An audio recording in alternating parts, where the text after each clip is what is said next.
Shalom chez vous, bienvenue sur Lumière du Monde Télévision, vous êtes dans Wake Up. J'espère que la semaine s'est très bien déroulée. En tout cas, nous, tout va bien par la grâce du Seigneur Jésus. C'est le vendredi et vous le savez, les vendredis, nous avons un invité à l'affiche. Et aujourd'hui, on va parler lecture de la Bible. Je ne vais pas en dire plus. Par ailleurs, vous avez également la méditation avec le pasteur Saïd qui est là. Bonjour pasteur. Bonjour, salam alaikum. Shalom alaikum, très heureux d'être encore sur ce plateau magnifique. Et tu es de manière splendide, vêtue, mais c'est incroyable. Fashion. Oh là là, ça c'est Madame et fille de Nougo. Hein. Vraiment, pasteur, merci beaucoup. On aime votre énergie, on aime la parole du Seigneur qui découle de vous et on est béni de vous avoir. Amen. Amen. Et puis les chroniqueurs, ils sont là, arrivent. Bonjour. Bonjour Prisca. Comment vas-tu? Dieu fait grâce, tout va bien. Donc aujourd'hui, on va parler encore évangélisation. On aime ça, hein? Quand c'est les bonnes nouvelles, ça nous plaît. Alléluia. Amen. Et puis Rebecca, elle est là, elle va nous parler du bicarbonate. En fait, nous tous, on entend tous les jours. Aujourd'hui, là, voilà, Bibi. Aujourd'hui, tu nous parles de bicarbonate. Bonjour, ma dans le chère. Boss. Bonjour Prisca. Bonjour à tout le monde, que Dieu vous bénisse. Alors, on va parler, comme je disais, d'ouvrages pour aider à lire la Bible. Et docteur Nyalega, épouse Atebi, est là. Bonjour, maman. Bonjour Prisca. Comment allez-vous? Ça va très bien par la grâce de Dieu. Super. En tout cas, nous, on est très heureux de vous avoir parce que quand on parle de lecture de la Bible, je pense que ce n'est pas le pasteur qui dira le contraire, on aime ça. Voilà, on part maintenant pour la méditation dans Méditons ensemble.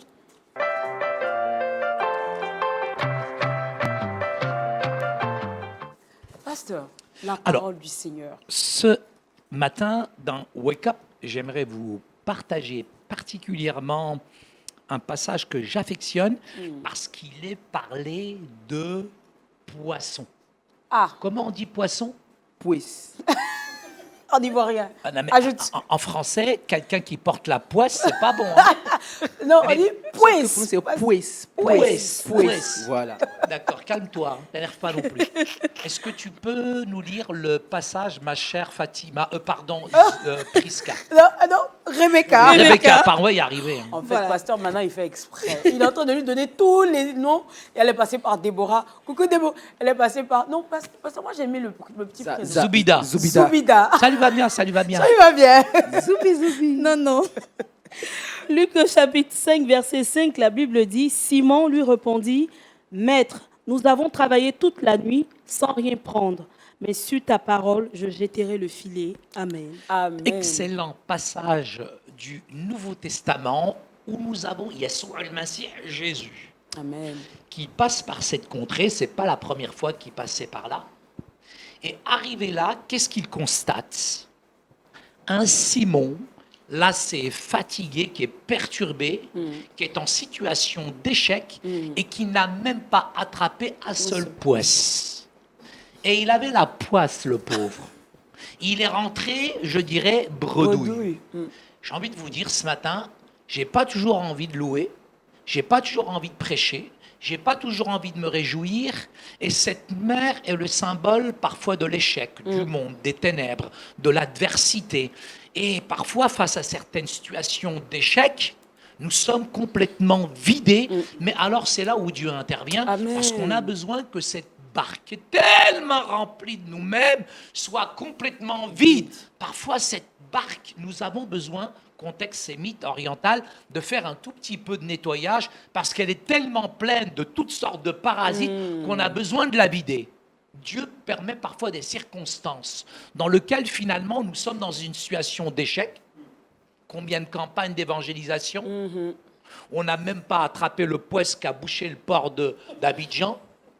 Combien parfois de prédications, de messages? Et parfois, nous sommes en situation d'échec, même spirituellement. Et c'est dans les moments-là où, finalement, vous êtes sur le bord du rivage, en train de laver, c'est vos filets. Mais ce que je remarque chez Simon, c'est qu'il n'est pas en train de laver, je dirais, physiquement le filet.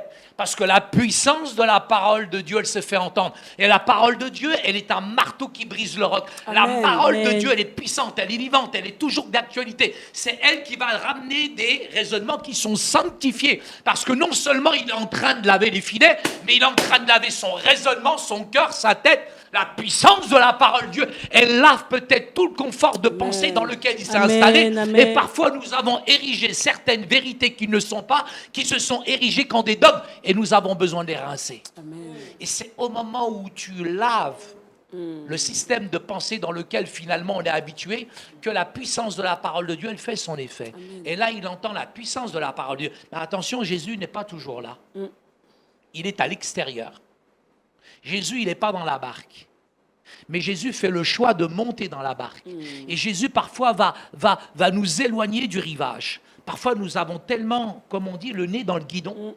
Nous sommes tellement à l'intérieur des choses qu'on ne voit pas véritablement ce qui se passe. Et là, il y a cette notion de distance où Jésus l'éloigne un petit peu du rivage pour qu'il se rende compte finalement de la situation. Simon, il va chercher des poisses qui sont vivants et qui vont finir dans mon estomac. J'aime tellement le poisson ivoirien. Mais là, Jésus envoie Simon vers des morts vivants pour leur communiquer la vie. Amen. Jésus s'installe dans la barque. Je viens d'une culture sémite orientale. Dans notre culture sémite orientale, au Maroc, quand on invite quelqu'un, on veut qu'il soit à l'aise. On va mettre les pistaches, les cacahuètes, les cornes de gazelle, les macroutes, le bon thé à la menthe, et il va s'installer. Est-ce que Jésus est prêt à s'installer dans ta barque? Est-ce que tu as fait du nettoyage? Est-ce que Jésus va être à l'aise? Jésus, pour s'installer dans une barque, on a besoin parfois de la vider de certaines choses qui nous encombrent. Et là, Jésus s'installe et il va oser dire à Simon, qui est un spécialiste du bois, son père est charpentier, c'est quelqu'un qui connaît que le bois. Et il va oser dire à Simon, qui connaît la mer, qui connaît les fonds marins, qui connaît tous les coins de pêche mieux que Jésus, il va lui dire, avance dans le large. On n'avance pas dans le large en plein jour, c'est pas possible. Mais Jésus, il est maître du temps et de l'espace. Il est le maître des éléments. Alléluia. Il dit, vas-y, bouge de ton confort, bouge de tes habitudes, bouge de ta religion, bouge de tes traditions. Va dans l'eau profonde. Amen. Il faut parfois aller dans l'eau profonde parce que nous, on veut tout maîtriser jusqu'à la minute dans une émission. On ne maîtrise rien. Le Saint-Esprit, c'est lui qui dirige toutes choses. Amen. Et là, Jésus, au moment où il s'éloigne, il perd toutes ses marques, il perd tous ses repères. Et peut-être qu'il ne sait pas nager. Mais Jésus, qu'est-ce qu'il voit? Le fond de la mer. Amen. Dans ce pays, la Côte d'Ivoire, il y a combien de poisses? Dans cette grande ville d'Abidjan, il y a combien de poisses qui ne connaissent pas l'Évangile? Toi, tu vois la vague, tu vois la mer, mais tu ne vois pas les profondeurs, la noirceur, les ténèbres de ce monde dans lequel on est. Et Jésus ose dire à Simon, il a bac plus 15 en pêche, Simon. Simon va se tourner vers Jésus et dit, attends, t'es qui toi? Toi, tu oses me dire de jeter les filets? Jésus est en train de lui dire une chose qui est importante aujourd'hui. Est-ce qu'on croit dans la puissance de la parole? Amen. Amen. Seigneur, j'ai œuvré, j'ai transpiré. Il faut verbaliser parfois nos échecs. Il faut verbaliser nos problèmes. Il faut verbaliser nos difficultés. Il faut verbaliser là où tu te trouves, dans la situation que tu es. Juste s'il te plaît, s'il te plaît, s'il te plaît, s'il te plaît. Sois vrai pour une fois avec toi-même. Sois vrai avec les autres. Sois vrai avec Dieu. Ne triche pas. C'est quand tu vas verbaliser ta situation et dire comme Simon, j'ai œuvré, j'ai transpiré, j'ai travaillé, J'ai fait. mais je suis dans une situation d'échec. Simon, il va dire sur mes capacités, sur ma force, sur ma prestance, sur mon charisme, sur ma connaissance, sur mes titres. Simon va. Non, il va dire Seigneur, je suis dans une situation d'échec. J'ai œuvré, j'ai travaillé, toute la nuit j'ai transpiré, mais Seigneur, sur Ta parole. la parole est puissante, elle est vivante. C'est une semence incorruptible qui agit mystérieusement et surnaturellement et qui est capable encore de faire de grandes choses. Amen. Là, au moment où Jésus lui dit jette les filets, il est prêt. Est-ce que nous sommes prêts? Il est obéissant. La foi, elle se détermine avec l'obéissance. Amen. On peut croire et rester dans ses erreurs. On peut croire et rester dans le confort de tes pensées. Mais la foi, c'est de vouloir, là, ce matin, donner une nouvelle dimension spirituelle à ta vie. Amen. Et là, au moment où Simon, il obéit, parce qu'il faut de l'obéissance pour grandir et croître spirituellement, il jette le filet. Et là, c'est incroyable. il y a une dimension qui me dépasse. Simon, au lieu de s'enorgueillir et de dire, regardez la grande église que j'ai, j'en suis à mon 2e, à mon 3e, à mon 4e culte. Regardez la pêche miraculeuse, toutes ces âmes que j'ai gagnées. Mais permettez-moi de vous dire, il y a beaucoup de croisades d'évangélisation. C'est bien, mais tu crois que m'impressionner qui avec tes chiffres? Parce qu'aujourd'hui, l'église, elle est pleine de chrétiens. Mais est-ce que l'église est pleine de disciples? C'est ça. Jésus m'a dit dans Matthieu chapitre 28, verset 18, allez et faites de toutes les nations quoi? Des chrétiens? Non. Jésus nous a dit des disciples. Jésus, il ouvre les yeux intérieurs de Simon qui s'abaisse, convaincu de péché, de justice et de jugement. Il se rend compte que de lui-même, il est incapable de rien faire. Toute la gloire revient à Jésus. Je me méfie de certaines personnes qui font des croisades d'évangélisation, qui s'énergueillissent rapidement en nous disant « j'ai gagné ». T'as rien gagné, frère Walouha. Tout appartient à Dieu. Tout appartient à Jésus.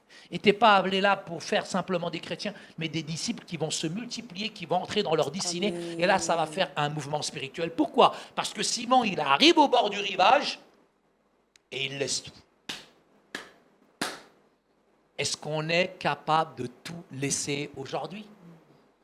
Est-ce qu'on est capable de se dépouiller de cette gloire humaine? Il y a le succès des hommes, il y a le succès de Dieu.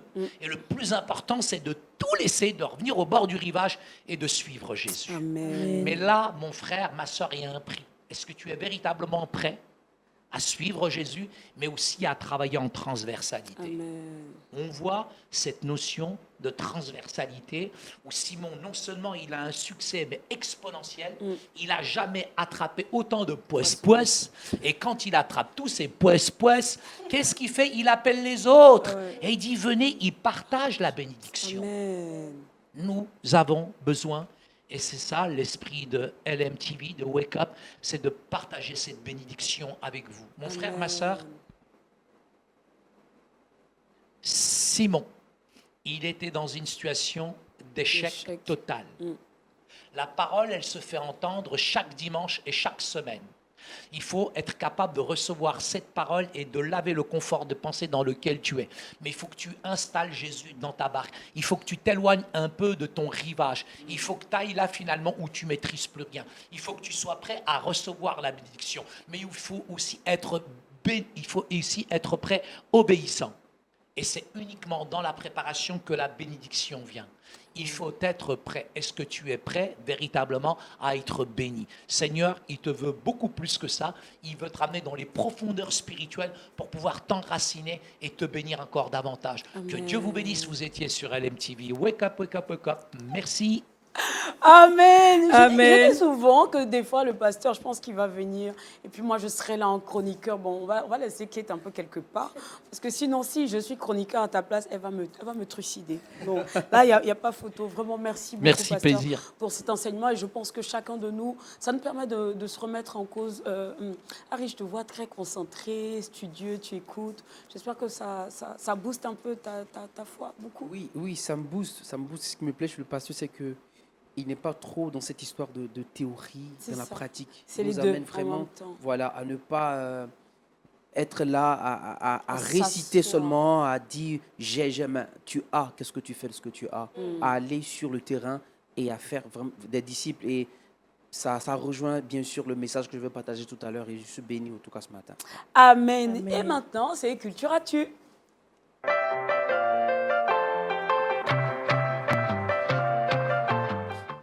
Évangélisation en Afrique du Sud. Oui, évangélisation en Afrique du Sud dans une localité un peu plus particulière. C'est bien sûr en Afrique du Sud, dans une contrée villageoise dénommée Madabani et dans plus de 20 autres villages. Et Madabani, au fait, veut dire le village des sorciers. Ah, ça. J'ai failli dire les Sud-Africains, ils sont très mystiques. Hein. Voilà, et jusqu'à même, c'est une partie, c'est un village qui est mis à part. C'est-à-dire, ce genre de personnes ont été détachées de tout le monde. Parce qu'on s'est dit que là-bas, c'est une localité des sorciers. Mais c'est là-bas que l'évangéliste Tamarin et son équipe sont allés parler de Jésus-Christ de Nazareth. Et tenez-vous bien, il y a eu de convertis. Et tout à l'heure, le pasteur a parlé de disciples. Et ceux qui étaient vus comme des sorciers, ceux bien sûr qui ont accepté Jésus-Christ, se retrouvent encore en train de parler de Jésus-Christ. Et il y a un témoignage, il dit ceci: en fait, hier, dans l'obscurité, aujourd'hui, Christ fait de nous une lumière pour encore gagner nos frères qui sont encore dans les ténèbres. Amen. Bonne nouvelle aujourd'hui, des convertis, mais des disciples qui aujourd'hui, par la grâce de Dieu, vont faire encore des disciples. Amen. Bonne nouvelle, conversion à la gloire de Jésus-Christ. Amen. Bon, en fait, je veux dire que c'est particulier parce que justement, en Afrique, quand on dit telle zone est ciblée par la sorcellerie, en général, on dit mais pas les pieds là. Voilà, personne n'y va. Faut pas aller tenter le diable. Si tu sais, je sais pas sur quoi tu es assis. Vraiment, on bénit le Seigneur pour cela et on prie que ces personnes converties au Seigneur soient, comme le pasteur l'a dit, des disciples pour partager, aller au-delà de leur village, de leur contrée. Ben voilà, on est à l'affiche et on part maintenant pour à l'affiche.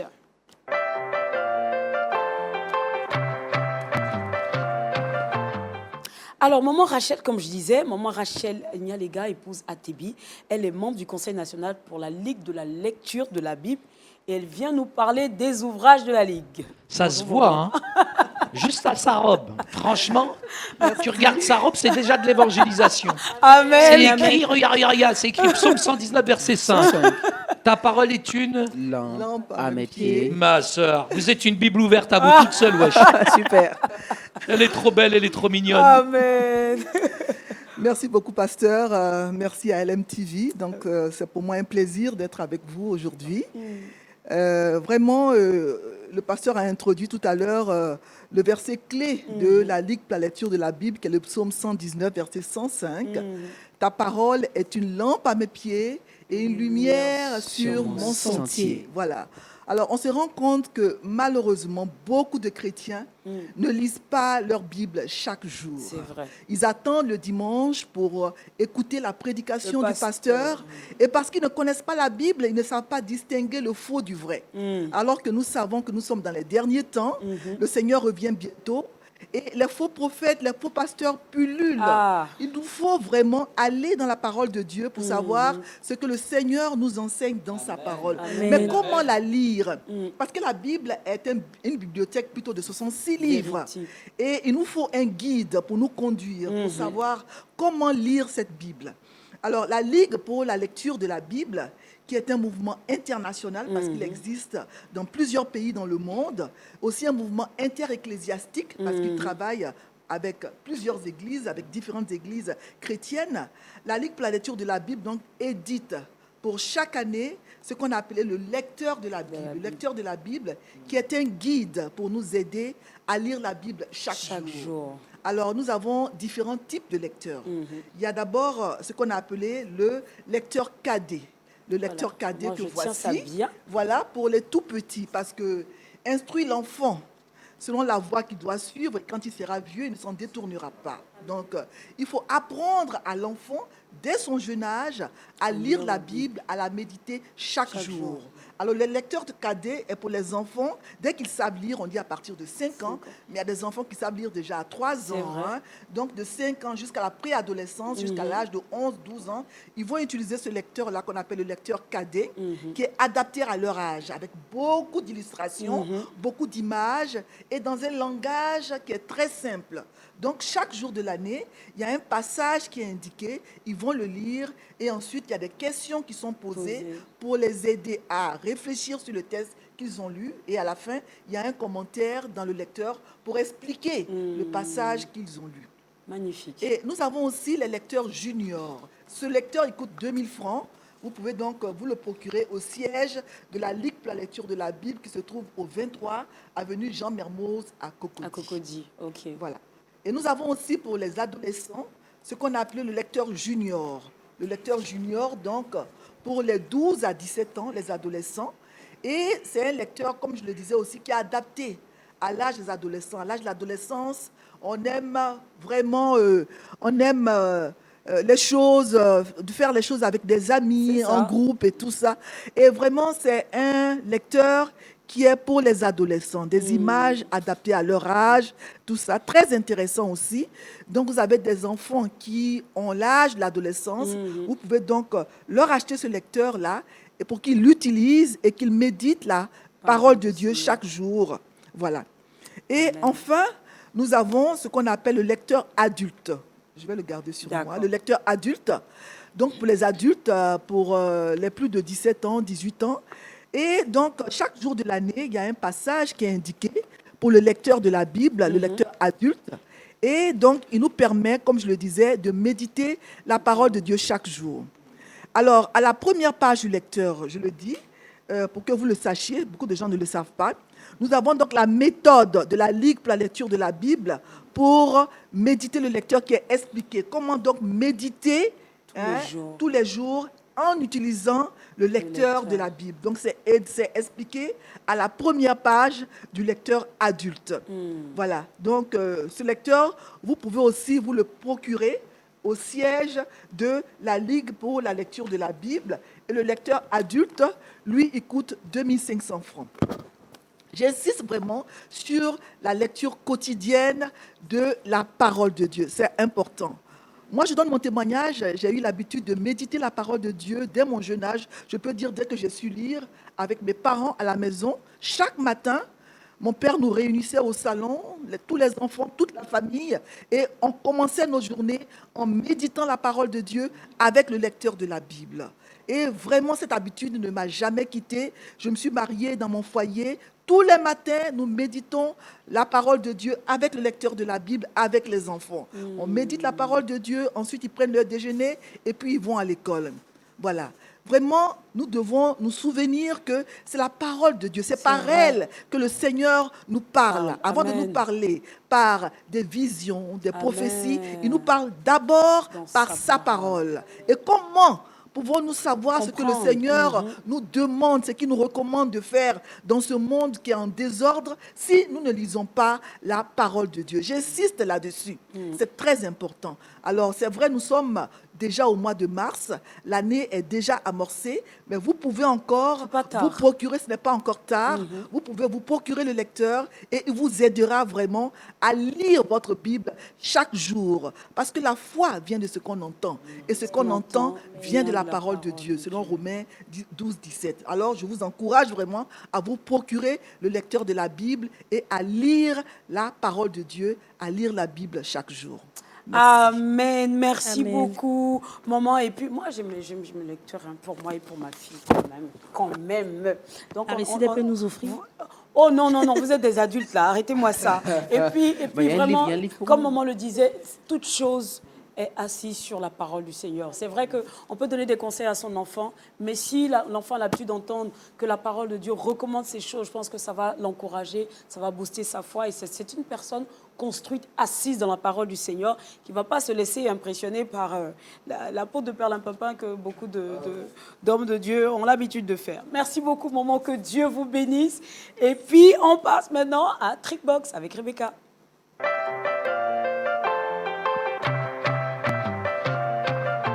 En fait, quand j'ai dit la peau de perlimpinpin aux yeux, maman a commencé à rire. Maman, c'est ce qui se passe sur les réseaux sociaux. En fait, tout le monde à la fois est coach, tout le monde à la fois est pasteur, tout le monde à la fois est prophète. Franchement, on ne sait plus où mettre de la tête. Et vraiment, c'est vraiment de prier que le Seigneur vous convainc. Parce qu'il n'y a que lui seul qui peut ouvrir les yeux de tout un chacun. On parle aujourd'hui de bicarbonate. Le bibi. Le bibi. D'après Kate, l'une de mes collègues, elle disait que c'est le... parle de bibi. Ah, là, c'est bien. Ah, là. Elle va aller au Maroc, pasteur. De soude. L'incontournable bicarbonate de soude est une poudre blanche polyvalente. On peut l'utiliser pour la santé, pour le ménage, c'est-à-dire pour le quotidien. Aujourd'hui, j'ai juste énuméré trois choses qu'on pourrait faire avec le bicarbonate de soude. Quand vous avez une piqûre d'insecte, de moustique, il vous suffit juste de mêler du bicarbonate avec un peu d'eau. La pâte obtenue, vous l'appliquez sur la zone piquée. Tu sais que j'en ai acheté hier. En fait, tellement ils ont... Le bibi. Je me suis rendu compte qu'il n'y en avait plus chez moi. Je me suis arrêtée à la pharmacie, j'en ai acheté. Voilà. Et c'est pas coûteux, voilà. Pas du tout. Si vous avez des aftes, et des problèmes de gencives, vous pourrez aussi diluer un peu de bicarbonate dans de l'eau tiède et vous le faites en mode de bain de bouche. Et pour votre réfrigérateur, pour les odeurs, il vous suffit juste de mettre un peu de bicarbonate dans un bol que vous déposez sur une étagère dans le frigo. Et vous attendez, c'est-à-dire il peut passer tout le mois. Il suffit juste de remuer de temps en temps. Qu'il aspire. Et voilà. Et vos odeurs seront estompées. C'était un peu ça que je voulais partager avec vous. C'est une belle astuce, hein. Voilà. Parce que ce que moi je fais, ça c'est une autre astuce, j'aurais pu vous la donner, mais je ne donne pas. Si, ça. On dit que j'aime le café. Mais là, tu donnes Tu maintenant. vois, oui, je donne quand même, je suis gentille. Tu vois la poudre de café moulu, c'est-à-dire quand on a déjà utilisé le café, la poudre qui reste là, tu le mets dans la même chose, dans un petit bol, tu le mets dans le réfrigérateur, ça aspire les odeurs. Merci. Facile. C'est une astucienne, hein? Après, tu le fais Voilà. à la fin, Oui, hein, après, oui. Voilà. Donc, je pense que maintenant, on a le choix. On a le bicarbonate, on a la poudre de café pour les personnes qui aiment le café. Bon, je ne dirais pas comme moi. Docteur, vous n'avez rien entendu. C'était ça pour le trick boss. Oh, merci beaucoup, ma Rebecca. C'est maintenant, le saviez-vous?